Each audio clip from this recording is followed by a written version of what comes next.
Toda casa tem seus segredos. Alguns moram atrás de portas trancadas. Outros, dentro de vozes calmas que ninguém desconfia. Na minha, o segredo se escondia no quarto ao lado. Tinha menos de 10 anos quando percebi que alguma coisa estava errada. E quando descobri o que era, nunca mais consegui dormir em paz. Meu nome é Irene, tenho 72 anos hoje.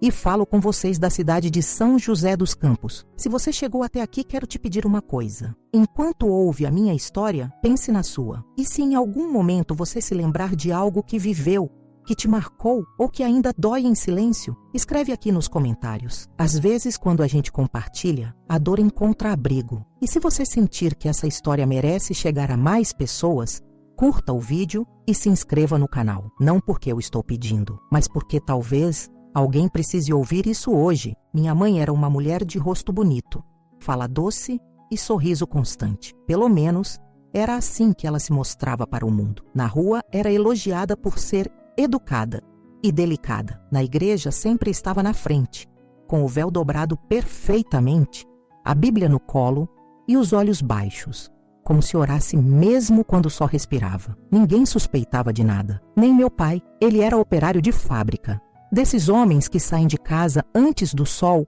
e voltam depois do jantar. Exausto, silencioso, leal, achava que estava nos protegendo ao se matar de trabalhar. Mas a verdade é que ele nunca soube o que se passava entre as paredes da nossa casa. Eu era a mais velha de 3 irmãos, mas é do caçula que eu vou falar aqui. Do Gabriel, o menino de olhos grandes, cabelos dourados e um silêncio que gritava. Gabriel nasceu doente.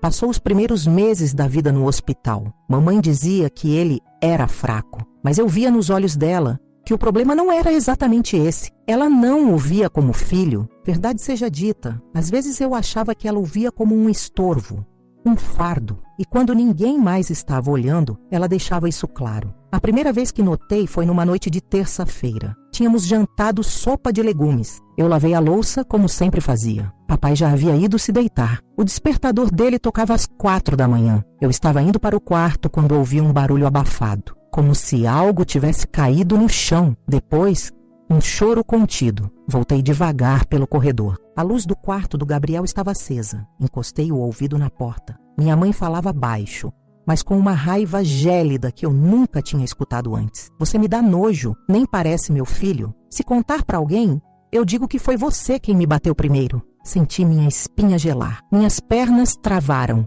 Eu tinha 11 anos. Não entrei. Fiquei ali, encostada na parede com o coração batendo no pescoço. E quando ela saiu, passou por mim como se eu fosse invisível. No olhar, nenhum traço de culpa. Apenas um sorriso vago, desses que ela usava na frente das visitas. Entrei no quarto. Gabriel estava no chão, com o pijama sujo e um roxo começando a nascer perto da costela. Ele não chorava mais. Só me olhou e sussurrou. Não fala nada. Ela disse que vai ser pior. Eu me ajoelhei ao lado dele e ali fiquei até o sol começar bem a nascer. Naquela semana, dormi no chão do quarto do Gabriel. Fingia que era para fazer companhia, que estava com medo de escuro. Minha mãe não disse nada, apenas fingiu não ver. As marcas foram ficando mais frequentes e o silêncio mais denso. Tentei falar com meu pai uma vez. Foi no sábado, durante o café da manhã. Falei que Gabriel parecia triste, que estava sempre doente, que às vezes tinha marcas. Ele franziu a testa, olhou para minha mãe. Ela riu. Essa menina tem imaginação demais. Vive lendo esses livros de detetive. E meu pai acreditou. Ou quis acreditar. A gente só vê o que quer, não é? Depois disso, aprendi a calar, mas continuei observando e protegendo. Toda noite era uma incerteza. Às vezes nada acontecia, mas às vezes ela mudava. Virava outra pessoa, fria, cruel, impiedosa. E o Gabriel ia murchando. Não sei explicar por que ela fazia aquilo. Nunca entendi, mas o que sei é que uma noite, uma em especial, mudou tudo. Foi numa quinta. Ela estava mais agitada que o normal. Papai tinha tido um problema no trabalho e ficou até mais tarde. Eu ouvi passos mais rápidos, um grito abafado, uma pancada seca. Quando consegui entrar, Gabriel estava desacordado. Foi ali que decidi. Ou eu salvava ele, ou ele não sobreviveria até a próxima semana.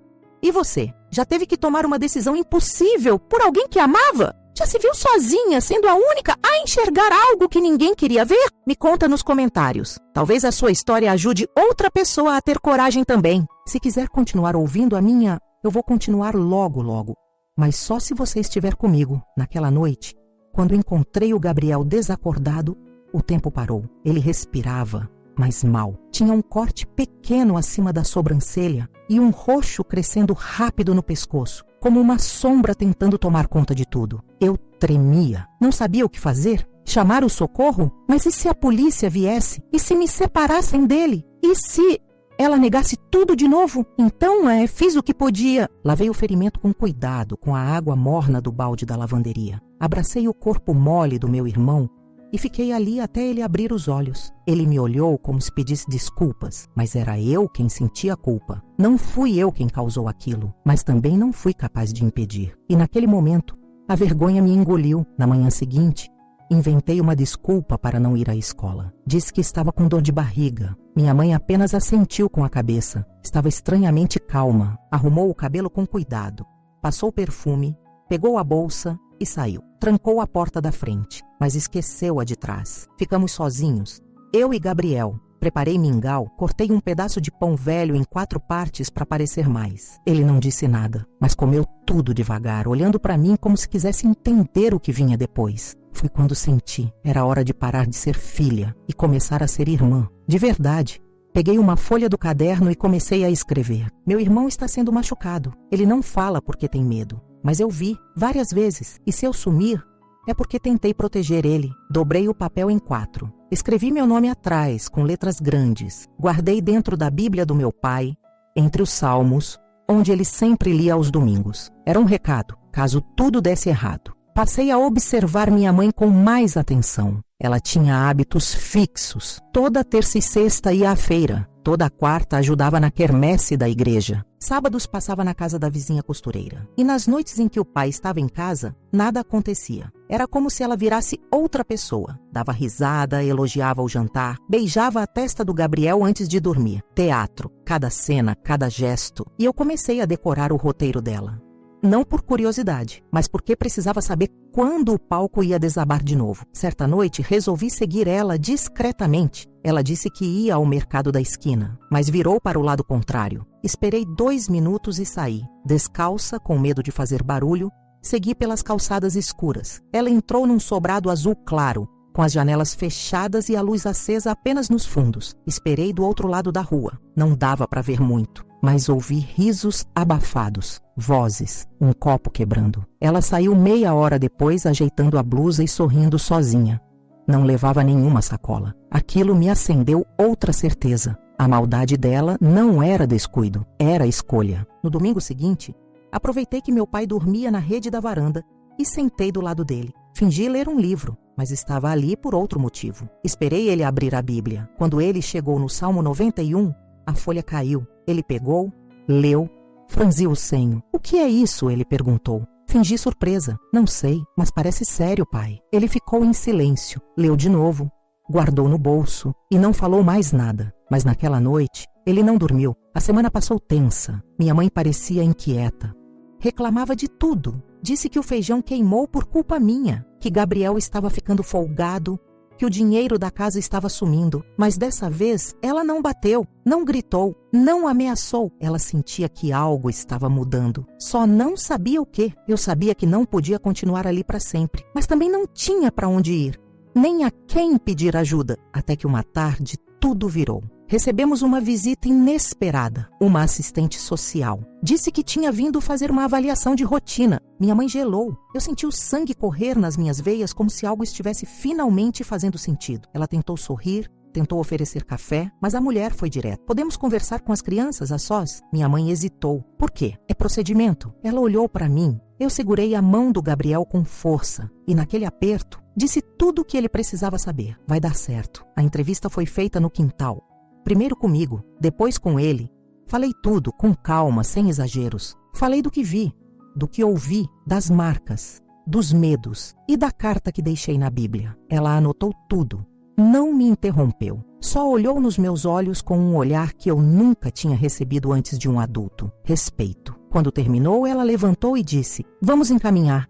Não se preocupem, ninguém vai mais machucar vocês. Foi nesse dia que comecei a respirar diferente. Não era alívio ainda, mas era esperança. A visita da assistente social foi como jogar uma pedra num lago parado. A superfície parecia calma, mas por baixo, tudo começou a se mover. Naquela noite, minha mãe ficou em silêncio, não falou nada no jantar, nem reclamou da comida, nem implicou com o jeito que Gabriel segurava a colher. Só olhava para mim. Um olhar que não era de raiva, era pior. Era o olhar de alguém que havia perdido o controle e ainda tentava entender como. Meu pai ficou tenso. Não disse uma palavra também. Limpou o prato com pão, tomou café frio e se levantou antes de terminar de comer. Depois daquela noite, algo começou a mudar entre eles. Não vi mais os dois conversando. Não vi carinho, nem gestos.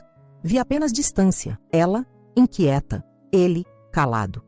E eu, tentando manter o Gabriel perto de mim o tempo todo. Na semana seguinte, a assistente social voltou, dessa vez com outro homem. Disseram que era um psicólogo do conselho tutelar. Falaram com meu pai primeiro, depois comigo, depois com Gabriel. Minha mãe não foi ouvida. Não naquele dia. Ela ficou o tempo inteiro na cozinha, lavando panelas limpas, batendo os pratos com mais força do que o necessário. Vi o medo nascer dentro dela. Não o medo de ser presa, mas o de perder o palco. Ela era atriz de uma peça só, e agora o público começava a virar o rosto. Um dia depois da nova visita, meu pai me chamou no quintal. Ele estava com a Bíblia nas mãos, mas não leu, apenas segurava. Sentamos em 2 caixotes de madeira, perto da árvore de limão. Ele olhou para mim e disse: "Você devia ter me falado antes." Eu respondi baixinho: "Eu tentei, pai." Uma vez, ele fechou os olhos, respirou fundo. Sua mãe, ele parou ali mesmo.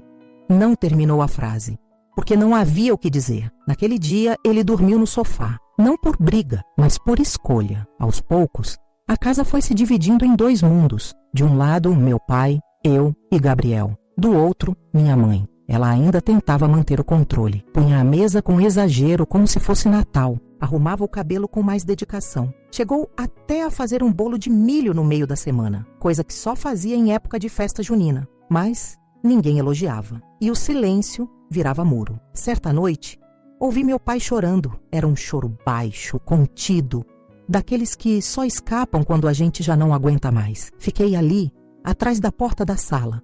Ouvindo, ele repetia, quase como uma reza: "Meu Deus, por que eu não vi? Por que eu não vi?" Foi a primeira vez que eu o vi como homem, não como pai, não como provedor, mas como alguém falho. Alguém que tentou fazer o certo, mas falhou por confiar demais. Eu não sentia raiva, sentia pena, mas também um certo respeito, porque ao menos agora ele via. Gabriel começou a melhorar. Pouco a pouco foi voltando a brincar, a comer mais, a rir, ainda que baixo. O silêncio dele agora era diferente. Não era medo, era cuidado. Ele ainda carregava as marcas, mas já não vivia dentro delas. Uma tarde, enquanto desenhava com giz de cera no chão da sala, ele olhou para mim e disse: "Você me salvou, maninha." E ali, sem que ele percebesse, uma lágrima caiu do meu olho e sujou o chão de madeira. Poucos dias depois, minha mãe arrumou 2 malas. Não disse para onde ia, não se despediu, apenas saiu, porta afora, sem olhar para trás. Meu pai a viu pela janela, não foi atrás, nem perguntou. Simplesmente voltou a fazer o que fazia. Descascou batatas para o jantar, como se dissesse em silêncio: "Agora a casa é nossa." Eu tinha 12 anos, Gabriel 7, e de repente, vivíamos numa casa onde os monstros tinham partido. Mas não pense que foi fácil. A ausência dela não foi leve. Faltavam explicações, faltavam respostas.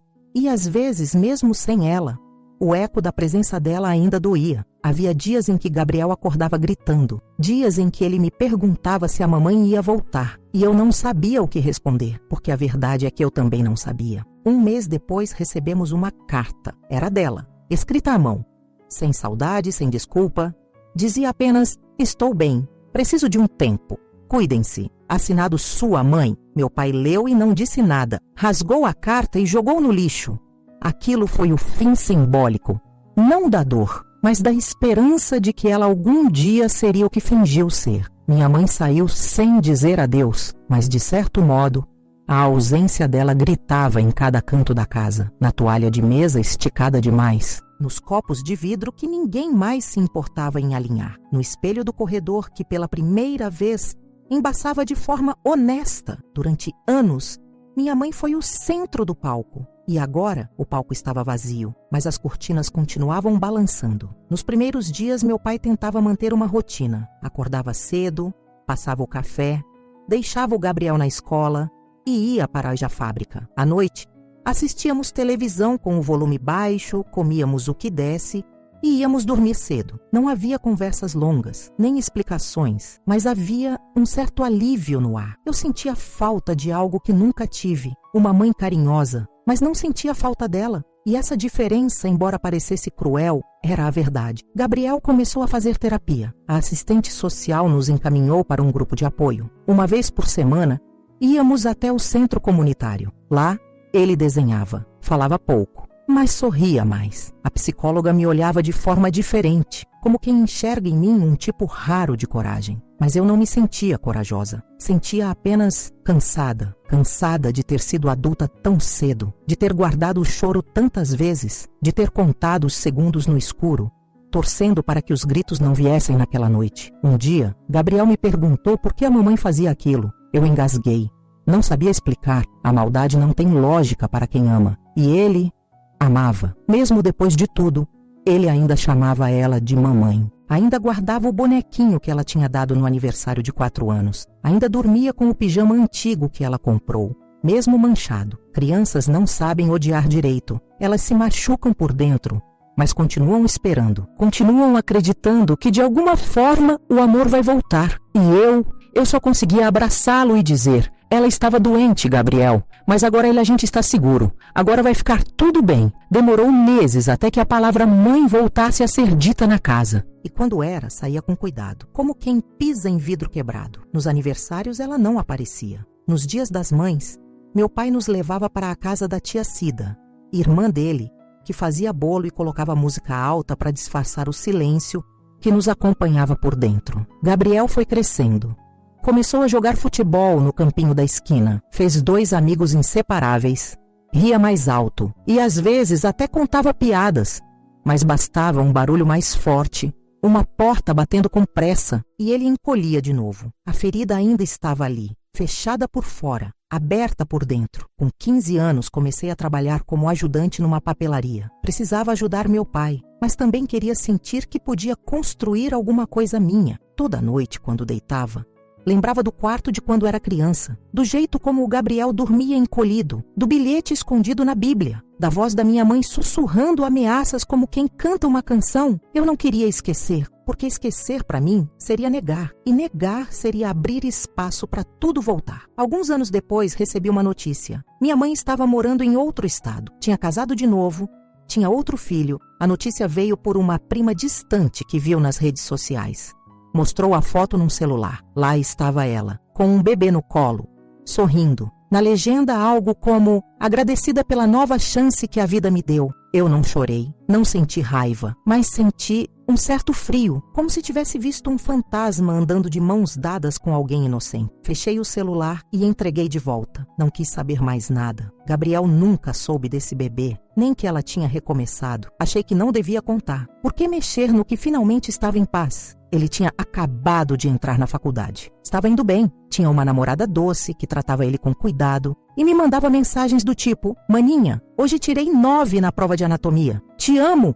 Era isso que importava. O resto era passado, fechado, trancado e enterrado. Algumas pessoas perguntavam se eu nunca quis reencontrá-la, dar uma chance, ouvir uma explicação. Mas quem carrega cicatrizes no peito sabe, nem toda história precisa de continuação. Algumas precisam de fim, e o nosso fim foi o silêncio. Ela partiu e nunca mais voltou, nem para explicar, nem para pedir desculpas. E eu segui, com cada pedaço de mim colado com amor, esforço e tempo. Gabriel terminou a faculdade com orgulho estampado no rosto. No dia da formatura, meu pai chorou em silêncio. Segurou o diploma do filho como se estivesse segurando o fim de um ciclo de dor. Eu, já com 30 anos, trabalhava como secretária em uma clínica odontológica. Não casei, não tive filhos, mas me sentia completa, de um jeito diferente. Minha vida foi feita de remendos, e mesmo assim, ela sustentava calor. A casa onde tudo aconteceu ainda era a mesma, os mesmos cômodos, as mesmas paredes, mas os móveis mudaram de lugar. E a energia também. A dor foi expulsa. Não com gritos, mas com cuidado, com tempo, com amor cotidiano. Foi num sábado de manhã que tudo recomeçou. Eu estava lavando a varanda quando ouvi o som da campainha. Não esperava ninguém. Papai tinha ido ao mercado e Gabriel estava em viagem com a namorada. Sequei as mãos no avental, fui até o portão. Era uma mulher, alta, cabelos castanhos presos num coque mal feito. Tinha um menino ao lado, de uns 8 anos. Ela perguntou com a voz baixa: "Aqui mora Irene?" Eu confirmei com o coração acelerado. Ela estendeu um envelope. "Sou assistente social. Recebi um pedido muito delicado. E envolve a senhora." Peguei o envelope, li o nome da instituição. E ali, no topo da folha, estava o nome dela, minha mãe. O documento dizia que ela estava hospitalizada, um quadro terminal, sem família por perto, e que antes de partir havia feito um único pedido: ver a filha, ver Irene. Fiquei em choque. Por alguns segundos, tudo à minha volta sumiu. A rua, a assistente, o menino, o som do mundo. Ela ainda existia e estava à beira do fim. Não chorei, não senti raiva, mas um nó antigo se mexeu dentro de mim. A mulher perguntou se eu queria vê-la, se queria dizer alguma coisa. Eu agradeci a visita e pedi tempo. Não disse sim, nem disse não. Só fechei o portão. Voltei para dentro e encostei a testa na parede da cozinha, onde ela costumava cortar cebola. O cheiro ainda vinha à memória, o cheiro da infância, queimado e doce, como tudo o que vivia ali. Contei ao meu pai à noite. Ele apenas assentiu com a cabeça. Não sugeriu nada, nem opinião, nem conselho. "Você já sabe o que fazer, minha filha", ele disse. A voz dele estava firme, mas os olhos estavam cansados. Contei ao Gabriel no dia seguinte. Ele me olhou por um tempo. Depois disse, com a maturidade que eu lutei tanto para ele ter: "Você não precisa ir, mas se for, vá por você. Não por ela." Aquilo ficou martelando na minha cabeça. Não por ela, por mim. Levei 2 dias para decidir e fui. Não pela mulher que me feriu, mas pela mulher que eu me tornei. Entrei no hospital com passos firmes. O corredor cheirava a desinfetante e final de história. O quarto era pequeno. Uma cama, um armário, uma cadeira. Ela estava ali, magra, frágil, mas os olhos eram os mesmos. Quando me viu, esboçou um sorriso, mas não disse nada. Eu também fiquei calada. Me sentei. Fiquei ali por 20 minutos. Ela tentou tocar minha mão. Eu permiti. Foi um toque fraco, quase inexistente. Ela sussurrou algo. A voz falhou, mas ouvi. "Me perdoa." Não respondi. Apenas olhei para a janela, onde o sol entrava em feixes dourados. Naquele momento percebi que não precisava mais da resposta dela. Eu já tinha me perdoado, e isso bastava. Fiquei até a enfermeira entrar e pedir licença. Levantei, ajeitei a manta sobre os pés dela, e antes de sair disse apenas: "A gente sobreviveu." Ela fechou os olhos, e eu fechei a porta. Ali acabou. Ali renasci. Alguns dias depois, recebemos a notícia. Ela tinha partido, sem herança, sem carta, sem cerimônia. O passado, enfim, virou passado. Você já enfrentou esse tipo de reencontro? Quando não há mais briga nem cobrança? Apenas 2 caminhos que se cruzam no fim, sem mais nada a exigir? Se já viveu isso, ou algo parecido, compartilha aqui nos comentários. Às vezes, quando você fala, outra pessoa se cura. E se essa história está te fazendo companhia, se você sente que ela fala de você, mesmo com outras palavras, se inscreve aqui no canal. Não é por números, é porque cada nova inscrita aqui é uma mulher a menos sentindo que está sozinha. Depois do enterro, não houve flores, nem discursos, nem lembranças boas para compartilhar. Não porque não quisemos, mas porque não havia o que dizer. A verdade é que ela já tinha partido há muitos anos. O corpo ficou, mas a presença tinha sumido muito antes. Voltei para casa naquele dia com o sol batendo de lado, atravessando a janela da sala, tingindo o chão de um amarelo quase dourado. Pensei em como aquele mesmo sol já iluminou lágrimas, medos e pesadelos, mas agora parecia outro, mais leve, como se dissesse: agora é sua vez. Gabriel chegou no fim da tarde. Trazia pão, um refrigerante e 2 barras de chocolate. Maninha, hoje é dia de festa, disse ele sorrindo. Você terminou essa história com mais coragem do que muita gente começa. Abracei ele com força, como se estivesse abraçando aquele menino pequeno, frágil, que um dia dormiu no chão, tremendo de medo. Agora, ele era um homem, firme, sereno, mas naquele abraço eu soube. Uma parte dele ainda era meu irmãozinho. e sempre seria. Algumas semanas depois, decidi mudar a casa. Troquei as cortinas, pintei as paredes da cozinha, doei a cadeira velha da sala, onde ela costumava costurar por horas em silêncio.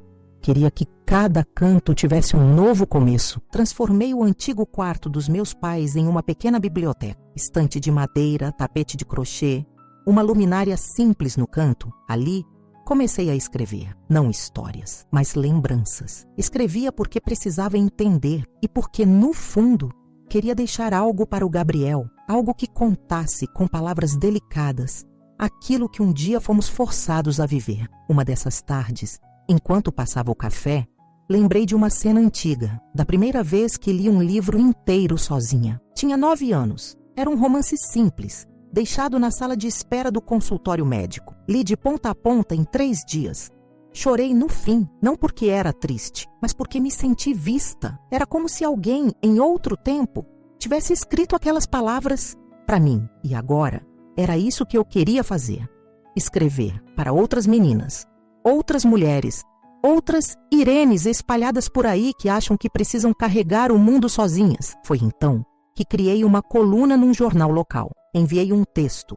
Contava a história de uma mulher que teve que proteger o irmão de algo que ninguém via, sem dizer nomes, sem contar demais. No fim escrevi. Ela não gritou, não se vingou, apenas colocou a chave sobre a mesa e foi viver. Dias depois o editor me respondeu. Disse que o texto tinha emocionado mais gente do que ele imaginava. Publicaram e começaram a chegar cartas, bilhetes, e-mails, mulheres que viveram abusos, filhas que viram o que ninguém quis ver, avós que criaram netos que não eram seus, irmãs que foram mães, sem nunca terem sido chamadas assim. A cada resposta, eu sentia algo crescer dentro de mim, como se finalmente eu tivesse encontrado o meu lugar. Não era sobre fama, nem reconhecimento, era sobre transformar dor em ponte. E se eu podia fazer isso, então tudo valeu. Meu pai se orgulhava, guardava cada coluna numa pasta azul. Às vezes me mostrava para os vizinhos como se eu tivesse virado alguém importante. Mas o que ele não sabia é que eu já me sentia importante. Não pelo que os outros viam, mas pelo que eu mesma finalmente enxergava. Minha força, minha história, meu valor. Gabriel se formou em psicologia. Decidiu ajudar crianças como ele um dia foi. Um dia me disse: eu sobrevivi por sua causa. Agora quero ser essa causa para outros. Eu sorri, não com a boca, com o coração inteiro. O tempo passou, a dor virou memória, e a memória virou base. Nunca esqueci o que vivemos. Mas parei de viver lá. E isso fez toda a diferença. O tempo, quando vivido com consciência, não apaga. Ele amadurece a dor. Dá novas bordas àquilo que um dia parecia insuportável. Foi num domingo de céu limpo e sem compromissos que tomei a decisão de voltar lá, na casa da infância. Não a que moramos depois com meu pai e Gabriel, mas a outra, a primeira, a que abrigou o silêncio pesado, as noites sem resposta, os gritos contidos.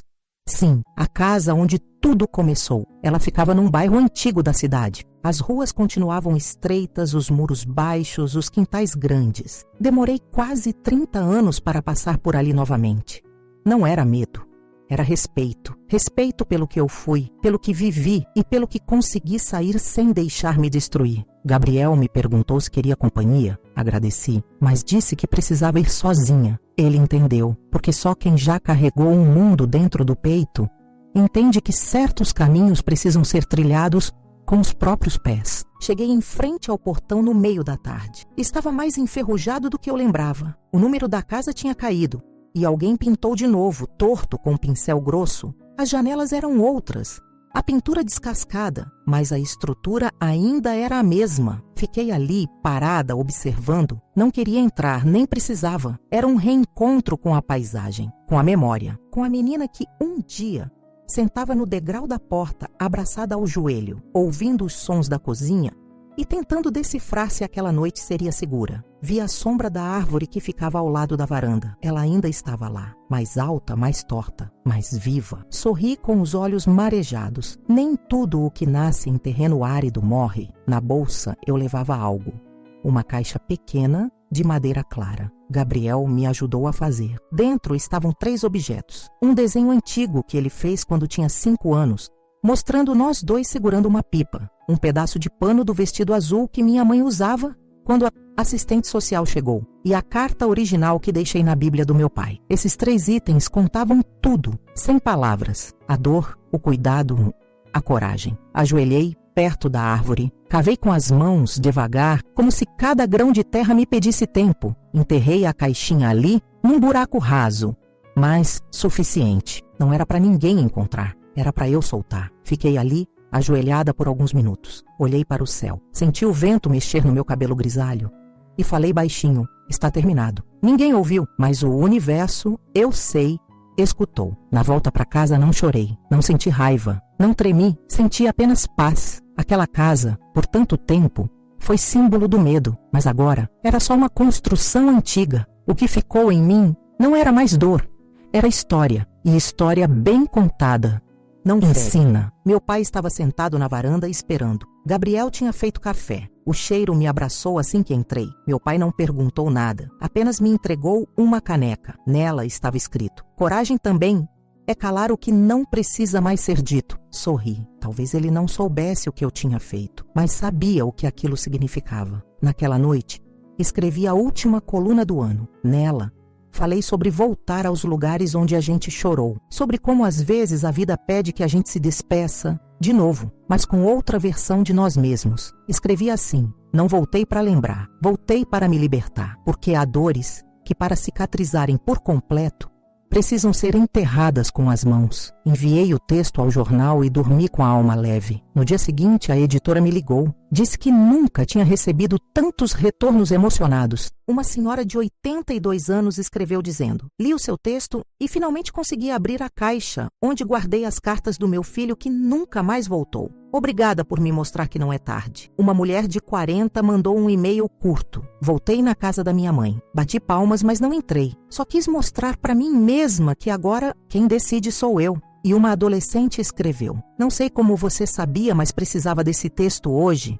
Estou com medo em casa, mas você me deu coragem. Li tudo com calma. Uma lágrima rolou, mas era de gratidão. Depois da publicação daquela última coluna, algo dentro de mim mudou de forma definitiva. Era como se o ciclo que me cercava desde a infância tivesse, enfim, se fechado, mas não com cadeado, com abertura. Comecei a receber convites para falar, pequenos encontros, rodas de mulheres, salas simples, onde o silêncio era espesso e os olhos sedentos. A princípio hesitei. Falar em público nunca foi meu talento. Sempre preferi o papel, a caneta, o tempo que o silêncio oferece. Mas havia algo ali, algo que me dizia que se eu conseguisse sair daquele lugar escuro, talvez pudesse acender uma vela para alguém que ainda estivesse tateando no escuro. O primeiro encontro foi numa escola pública, no bairro vizinho. A diretora, uma mulher firme e sensível, tinha lido minha coluna e me escreveu uma carta à mão. Dizia: temos meninas aqui que carregam fardos maiores que suas mochilas. Elas não precisam de fórmulas, precisam de espelhos. E acho que você pode ser um. Demorei 2 dias para responder. No terceiro, aceitei. Cheguei à escola com as mãos suando. Levava apenas um caderno e uma caneta azul. Fui recebida com abraços, com olhares tímidos, com cadeiras plásticas enfileiradas. Me sentei no centro da roda e falei da Irene criança, da menina que dormia no chão, que escrevia bilhetes em segredo, que aprendeu a calar para proteger. Não dramatizei, não exagerei. Falei como quem conta a verdade, sem maquiagem, sem heroísmo. E o que recebi de volta foi silêncio. Mas era um silêncio diferente. Não o silêncio do medo, era o silêncio da escuta, do acolhimento, do reconhecimento. Ali, naquele círculo de jovens mulheres, percebi que minha história não era só minha. Era de muitas. Depois daquele dia, vieram outros encontros, igrejas, centros comunitários, associações de bairro, grupos de avós que criavam netos, mães solteiras, adolescentes em abrigos. Cada rosto que me ouvia tinha uma história escondida, e em cada história escondida havia uma mulher esperando para ser ouvida. Gabriel me acompanhou em algumas dessas conversas. Falava pouco, mas certa vez disse algo que nunca esqueci. Ele olhou para as mulheres sentadas na sala e falou: a dor da minha irmã me salvou e o silêncio dela me protegeu. Hoje sou o que sou porque ela teve coragem de calar e depois de falar. Depois disso, uma senhora se levantou chorando e disse: minha filha não teve você, Gabriel, mas hoje eu tive a sua irmã. Naquele dia, voltei para casa com o coração em brasas. não de dor, de sentido. Comecei a escrever um livro. Chamava-se A Casa e a Árvore. Misturava memórias, reflexões, poemas e silêncios. Sim, silêncios. Deixei páginas sem texto, só com espaços. Espaços para que cada leitora colocasse ali sua própria lembrança. Era mais do que um livro. Era um espelho. Quando publiquei, não esperava sucesso. Mas o sucesso veio, não em números, mas em cartas. Cartas de mulheres que, depois de ler, tiveram coragem de sair de casa, de dizer não, de recomeçar. Uma delas me escreveu: li seu livro e enterrei no quintal de casa a blusa que minha sogra me obrigava a usar como farda. Enterrei e, junto com ela, a vergonha, obrigada por me mostrar que a gente pode enterrar sem precisar matar. Li essa carta e chorei por ela, mas também por mim, porque naquele dia entendi, eu tinha vencido. Não com raiva, não com gritos, mas com palavras, com pausas, com coragem. Meu pai leu o livro todo. No fim, me olhou com os olhos marejados e disse: você é minha maior obra, e tudo o que fiz foi não impedir que você crescesse. Ele nunca pediu desculpas por não ter visto antes, e eu nunca exigi, porque algumas ausências não se corrigem com palavras, se corrigem com presença. E ele, depois que viu, nunca mais me deixou sozinha. Gabriel se casou. A cerimônia foi no quintal da nossa casa. Flores simples, música baixa, a presença de poucos, mas verdadeiros. No altar improvisado, antes de fazer os votos, ele olhou para mim e disse: eu te prometo, maninha, que tudo o que você foi para mim, eu vou ser pro meu filho. Naquela hora, não havia passado, só presente, só futuro. Depois do casamento de Gabriel, o tempo pareceu desacelerar. A casa ficou mais silenciosa, não porque faltasse vida, mas porque tudo estava no lugar. Papai passava as tardes regando o jardim e ouvindo o rádio antigo. Eu seguia escrevendo, agora com mais leveza. E Gabriel ia e vinha entre a clínica e a nova casa, sempre trazendo pão fresco nas manhãs de sábado. Era uma paz construída com esforço, como se tivéssemos erguido, pedra por pedra, uma fortaleza contra os fantasmas do passado, mas sem ódio, sem vingança, apenas com cuidado. Um dia recebi um convite diferente. Gabriel iria dar uma palestra num congresso nacional sobre trauma infantil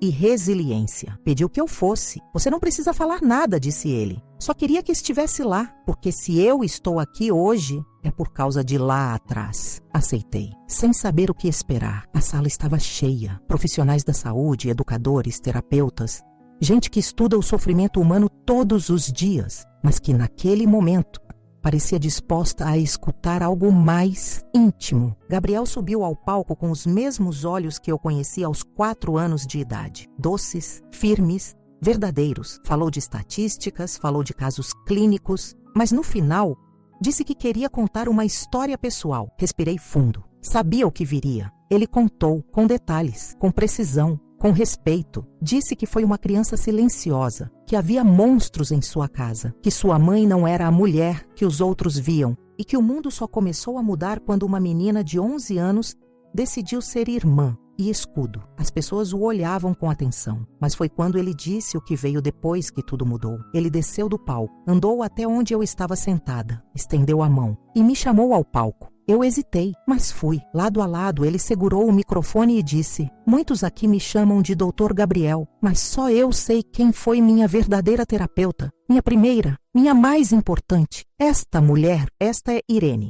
minha irmã, minha mãe, minha raiz. E se hoje eu sou quem sou, é porque ela foi tudo o que eu precisava, antes mesmo de saber pedir. Na sala, silêncio, um silêncio cheio, denso, emocionado. Ele tirou do bolso um broche pequeno. Era uma peça simples com a palavra força gravada em letras miúdas. Colocou no meu casaco e disse: hoje eu te dou o título que a vida te negou. Você foi a minha heroína, mas acima de tudo, foi minha mãe. Chorei, não como criança, nem como adulta.